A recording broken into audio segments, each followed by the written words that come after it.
ಮಕ್ಕಳು ನನ್ನ 22ನೇ ವಿವಾಹ ವಾರ್ಷಿಕೋತ್ಸವದ ಸಂದರ್ಭದಲ್ಲಿ ಈ ಒಂದು ಸರ್ಕಾರಿ ಹಿರಿಯ ಪ್ರಾಥಮಿಕ ಶಾಲೆ ಗಾಳಿಹಳ್ಳಿ ತರೀಕೆರೆ ತಾಲೂಕು ಚಿಕ್ಕಮಗಳೂರು ಜಿಲ್ಲೆ ಇಲ್ಲಿ 22 ಸಸಿಗಳನ್ನ ವಿವಿಧ ಜಾತಿಯ 11 ಜಾತಿಯ 22 ಸಸಿಗಳನ್ನ ಕೊಟ್ಟು ಈ ಒಂದು ಪ್ರಕೃತಿಗೆ ಮತ್ತು ಈ ಶಾಲೆಯ ಮಕ್ಕಳಿಗೆ ಉಪಯೋಗ ಆಗತಕ್ಕಂಥ ಹಣ್ಣು ಮತ್ತು ತರಕಾರಿ ಹಾಗೆ ವಿವಿಧ ಜಾತಿಯ ಗಿಡಗಳನ್ನು ಕೊಟ್ಟು ಅದನ್ನು ಹಾಕಿ ಬೆಳೆಸಿ ಪೋಷಣೆ ಮಾಡುವಂಥ ಕೆಲಸವನ್ನು ಇವತ್ತು ಮಾಡ್ತಾ ಇದ್ದೀವಿ.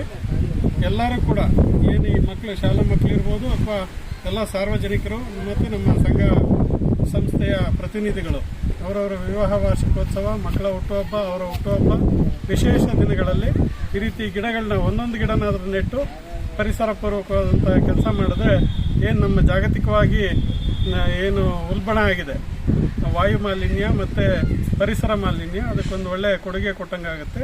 ಸೊ ಈ ರೀತಿಯಾಗಿ ವರ್ಷಕ್ಕೆ ಒಂದೊಂದೇ ಗಿಡ ನೆಟ್ಟರೂ ಕೂಡ ಪ್ರಪಂಚದಾದ್ಯಂತ ಒಳ್ಳೆಯ ಉತ್ತಮವಾದಂಥ ವಾತಾವರಣ ನಿರ್ಮಾಣ ಆಗುತ್ತೆ ಅಂಥೇಳಿ ಈ ಸಂದರ್ಭದಲ್ಲಿ ಹೇಳ್ತಾ ನನ್ನ ಈ ಒಂದು ಕಾರ್ಯಕ್ರಮಕ್ಕೆ ನಮ್ಮ ಸಂಘದ ಅಖಿಲ ಕರ್ನಾಟಕ ಶ್ರೀಗಂಧ ಮತ್ತು ವನಕೃಷಿ ಬೆಳೆಗಾರರ ಸಂಘ ಹಾಗೂ ರಾಜ್ಯ ರೈತ ಸಂಘ ಸೋಮಣ್ಣನವರು ಹಾಗೂ ನನ್ನ ಸ್ನೇಹಿತರು ಎಲ್ಲರೂ ಕೂಡ ಈ ಒಂದು ಕಾರ್ಯಕ್ಕೆ ಸಹಕಾರ ಕೊಟ್ಟಿದ್ದಾರೆ. ತಮಗೆಲ್ಲ ಈ ಸಂದರ್ಭದಲ್ಲಿ ಧನ್ಯವಾದಗಳನ್ನ ಹೇಳ್ತಾ ಈ ಒಂದು ಕಾರ್ಯಕ್ರಮ ಹೀಗೆ ಮುಂದುವರಿಸ್ತೀವಿ ಅಂತೇಳಿ ನನ್ನ ಮಾತನ್ನು ಮುಗಿಸ್ತೀನಿ. Thank you. ನಮಸ್ಕಾರ.